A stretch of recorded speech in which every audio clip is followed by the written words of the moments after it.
తెలంగాణలో రానున్న 5 రోజులు భారీ వర్షం కురుస్తోందని హైదరాబాద్ వాతావరణ కేంద్రం తెలిపింది. రేపు పశ్చిమ మధ్య బంగాళాఖాతంలో అల్పపీడనం ఏర్పడే అవకాశం ఉందని తెలిపింది. దీని ప్రభావంతో హనుమకొండ, వరంగల్, మహబూబాబాద్, ఆదిలాబాద్, కుమ్రంభీం, ఆసిఫాబాద్ జిల్లాల్లో భారీ వర్షాలు కురుస్తాయంటుంది. ఈ మేరకు ఆయా జిల్లాలకు ఆరెంజ్ హెచ్చరికలు జారీ చేసింది. ఇవాళ హైదరాబాద్ లో సాయంత్రం నుంచి రాత్రి వరకు వర్షాలు పడతాయని వాతావరణ శాఖ అంచనా వేసింది. ప్రస్తుతం హైదరాబాద్ నగరంలో ముసురు వాతావరణం నెలకొంది.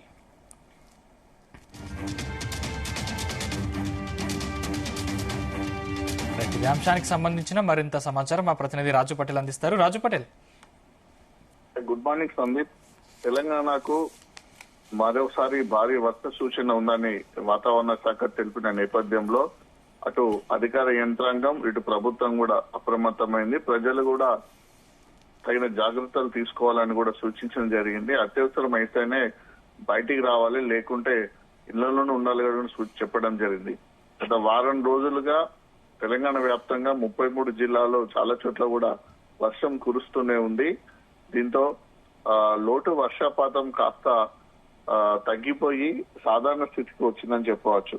తెలంగాణలో గత 5 రోజుల్లో కూడా మనకు కుండపోతగానే వర్షాలు కురుస్తున్నాయి. ప్రధానంగా దక్షిణ తెలంగాణ జిల్లాలో ఈసారి జోరుగా వర్షాలు పడుతున్నాయి.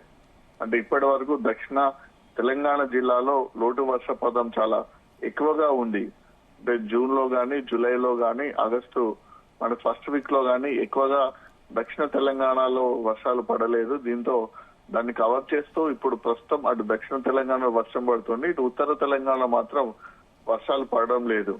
సో దీంతో అక్కడ ఉన్నటువంటి నదుల్లో ప్రవహిస్తున్నాయి. ముఖ్యంగా అటు మూసీ నది కూడా ఉంటుంది, ఎందుకంటే నల్గొండ, యాదాద్రి, భువనగిరి జిల్లాల నుంచి మూసీ నది ప్రవాహం కూడా ఉంటుంది. కాబట్టి గత 3-4 రోజులు కురుస్తున్నటువంటి భారీ వర్షాలతోటి మూసీ నది కూడా చాలా ఉధృతంగా ప్రవహిస్తుంది ఆ ఏరియాలో. ఇంకా మిగతా విషయానికి వచ్చేసి ఇటు పశ్చిమ మధ్య బంగాళాఖాతంలో అల్పపీడనం ఏర్పడే అవకాశం ఉన్నందున ఆగస్టు 13 నుంచి 4 రోజుల పాటు ఉత్తర తెలంగాణతో పాటు ఇతర జిల్లాల్లో కూడా భారీ వర్షాలు కురిసే అవకాశం ఉంది. ముఖ్యంగా హనుమకొండ, వరంగల్, మహబాద్, ఆదిలాబాద్, కుమ్రంభీం, ఆసిఫాబాద్ జిల్లాలో భారీ వర్షాలు కురిసే అవకాశం ఉంది. దీంతో ఈ జిల్లాలకు ఆరెంజ్ అలర్ట్ జారీ చేసింది హైదరాబాద్ వాతావరణ శాఖ. ఇక హైదరాబాద్ లో కూడా అసలు సోమవారం నుంచి సాయంత్రం వరకు కూడా భారీ వర్షం కురుస్తూనే ఉంది. కుండపోత వర్షం కారణంగా నగరంలోని చాలా ప్రాంతాలు రోడ్లు కూడా జలమయం అయిపోయాయి.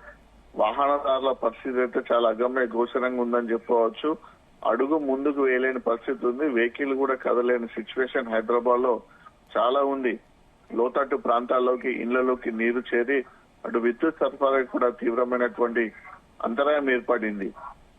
ఇక ఈ రోజు సాయంత్రం నుంచి రాత్రి 10 గంటల వరకు కూడా నగరంలోని చాలా ప్రాంతాల్లో తేలికపాటి నుంచి మోస్తారు వర్షాలు కూడా కురిసే అవకాశం ఉందని ప్రస్తుతం హైదరాబాద్ లో ఒక ముసురు వాతావరణం అయితే మనకు కనిపిస్తుంది. దానికి తోడు ఎక్కడ చూసినా సరే విపరీతమైనటువంటి ఎఫెక్ట్, వెదర్ ఎఫెక్ట్ సంబంధించిన వాతావరణ వరదల ప్రభావం అయితే హైదరాబాద్ సిటీలో చాలా ఎక్కువగా ఉంటుంది. ఆ నేపథ్యంలోనే భారీ వర్షాలు ఉన్నటువంటి నేపథ్యంలో ప్రజలు కూడా అప్రమత్తంగా ఉండాలని కూడా సూచించడం జరిగింది. అయితే ఇప్పుడు కురుస్తున్నటువంటి వర్షాల ఒకసారి స్టాటిస్టిక్స్ కనుక తీసుకుంటే నిన్న అత్యధిక వర్షపాతం నల్గొండ జిల్లా గుర్రంపోడు మండలంలో 6.6 సెంటీమీటర్లు, గుడిపల్లిలో 6.5 సెంటీమీటర్ల వర్షం కురిసింది.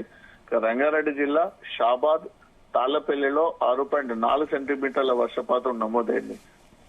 ఈ రోజు కూడా ఈ జిల్లాలో భారీ వర్షాలు కురిసే అవకాశం ఉన్నాయి. దాదాపు 30 నుంచి 40 కిలోమీటర్ల వేగంతో ఈదురుగాలు వీచే అవకాశం ఉంది. సో ఎప్పటికప్పుడు కూడా ఆయా జిల్లాల నుంచి కూడా హైదరాబాద్ సెక్రటరీ కూడా సిఎస్ రిపోర్ట్స్ తెప్పించుకుంటున్నాడు. ఏ జిల్లాలో, ఏ మండలంలో, ఏ ప్రాంతంలో ఎంత వర్షపాతం నమోదైంది, సో ఆ ప్రాంతంలో నమోదవుతున్నటువంటి వర్షపాతానికి అనుగుణంగా అక్కడ పరిస్థితి ఏ విధంగా ఉంది, ఆ ఏరియాలో ఉన్నటువంటి వాగులు ప్రవహిస్తున్నాయా, వాగుల పైన కాజ్వేలు గాని, దాంతో పాటు మనకు లో లెవెల్ వంతెనలు గాని, కల్వర్ట్స్ల పైన కూడా వరద వచ్చే ప్రభావం ఉందా, దాంతో పాటు లోతట్టు ప్రాంతాలకు వరద నీరు వచ్చే అవకాశం ఉంది. ఈ వాగులు ప్రవహిస్తున్నప్పుడు చాలా గ్రామాలకు రాకపోకలు కూడా అంతరాయం ఏర్పడుతున్న సిచ్యువేషన్ లో ప్రత్యామ్నాయ చర్యలు ఏ విధంగా తీసుకోవాలి, భారీ వరదల కారణంగా ప్రజలు వరదల్లో చిక్కుకోకుండా ఉండడానికి ఎలాంటి చర్యలు తీసుకోవాలనే దానిపైన కూడా ప్రభుత్వం సీరియస్ గా ఆలోచించి జిల్లా కలెక్టరేట్లకు అధికార యంత్రాంగాన్ని కూడా ఆదేశాలు జారీ చేసింది. ప్రతి జిల్లా కలెక్టరేట్ లో ఒక హెల్ప్ లైన్ నెంబర్ కూడా ఏర్పాటు చేశారు. ఎలాంటి సమస్య ఉన్నా సరే, వర్షం పడ్డప్పుడు పవర్ ప్రాబ్లం ఉన్నా, ఇళ్లలోకి వాటర్ వచ్చినా సరే, రోడ్డు సరిగా లేకున్నా, హెల్త్ పరమైన ఏమైనా ఇష్యూస్ అయినా, ఎలాంటి సిచ్యువేషన్ లోనే సరే కలెక్టరేట్ లోని హెల్ప్ లైన్ నంబర్ ఫోన్ చేయవచ్చు. దాంతో పాటు ఆ మండలంలో ఉన్నటువంటి రెవెన్యూ గానీ, పోలీసు గానీ, గ్రామ పంచాయతీ అధికారులు కూడా ఫోన్ చేసి ఇమ్మీడియట్ కూడా ప్రభుత్వం నుంచి తక్షణ సహాయం సేవలు పొందేందుకు కూడా అధికార యంత్రాంగం సిద్ధమైనటువంటి పరిస్థితి జిల్లాలో ఉంది. ఇక హైదరాబాద్ కు వచ్చేసైతే ప్రధానంగా హైడ్రా ఎక్కువ ఎఫెక్ట్ చూపిస్తుంది. దాంతో పాటు జిహెచ్ఎంసీ హైడ్రా సంబంధించినటువంటి రంగనాథ్ గాని, జిహెచ్ఎంసీ కమిషనర్ ఆర్వి కర్ణన్ తో పాటు మిగతా అధికారులు కూడా ఎప్పటికప్పుడు అప్రమవుతున్నారు. ప్రధానంగా సీఎం కూడా ప్రత్యక్షంగా అమీర్పేటలోని చాలా ఏరియాల్లో వరద ప్రభావిత ప్రాంతాలని పరిశీలించారు. తీసుకోవాల్సిన చర్యలపై కూడా ఇమీడియట్లీ అధికారులకు ఆదేశాలు జారీ చేసినటువంటి నేపథ్యంలో ప్రధానంగా అంతా ఇప్పుడు హైదరాబాద్ మీద ఎక్కువగా ఫోకస్ ఉందని చెప్పవచ్చు. ఎందుకంటే హైదరాబాద్ లో కురుస్తున్నటువంటి వర్షాల వల్ల చాలా మంది జిల్లాల నుంచి హైదరాబాద్ కు పనుల నిమిత్తం రావాల్సిన వాళ్ళు కానీ, హాస్పిటల్ ట్రీట్మెంట్ కోసం వెళ్లాల్సిన వాళ్ళు కానీ, ఎడ్యుకేషన్ కోసం వెళ్లాల్సిన వాళ్ళు కూడా చాలా మంది ఇప్పుడు వాయిదాలు వేసుకుంటున్న పరిస్థితి. ఇంటర్మీడియట్ డిగ్రీ కాలేజీలో ఇప్పుడు మెయిన్ గా ఇప్పుడు బీటెక్ కు సంబంధించిన అడ్మిషన్స్ జరుగుతున్నాయి. హైయర్ ఎడ్యుకేషన్స్ హైదరాబాద్ రావడానికి కూడా స్టూడెంట్స్ ఎవరు కూడా ఇప్పుడు కొంచెం ప్రయాణాలు వాయిదా వేసుకున్నారు. ఎమర్జెన్సీ ఉంటేనే హైదరాబాద్ కు ఇటు గ్రామాల నుంచి జిల్లా నుంచి వస్తున్న సిచ్యువేషన్ కనిపిస్తుంది. ఎందుకంటే హైదరాబాద్ లో దాదాపు 4-5 రోజుల నుంచి కూడా కంటిన్యూగా వర్షాలు పడుతున్నాయి. రోడ్లని కంప్లీట్ గా జలమయ, గంటల తరబడి కూడా ట్రాఫిక్ చిక్కుకొని ఉంటున్నారు. మొన్న శనివారం రోజు నైట్ కురిసినటువంటి భారీ వర్షాల వల్ల దాదాపు ఇళ్లలోకి వెళ్లడానికి హైదరాబాద్ సిటీ వాసులకే రాత్రి 1:30-2 గంటల సమయం పట్టింది. 9 గంటలకు కురిసిన వర్షం నుంచి.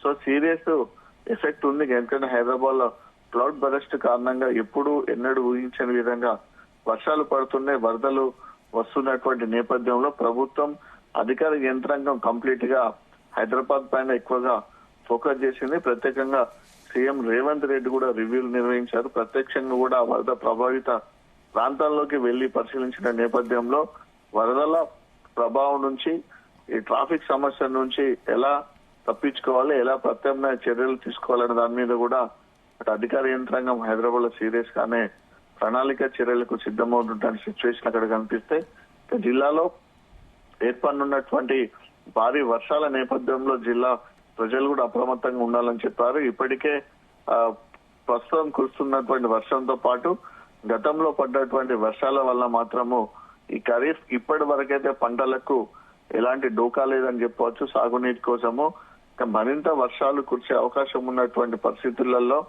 చెరువులకు కూడా భారీగా నీరు రావాల్సి ఉంది.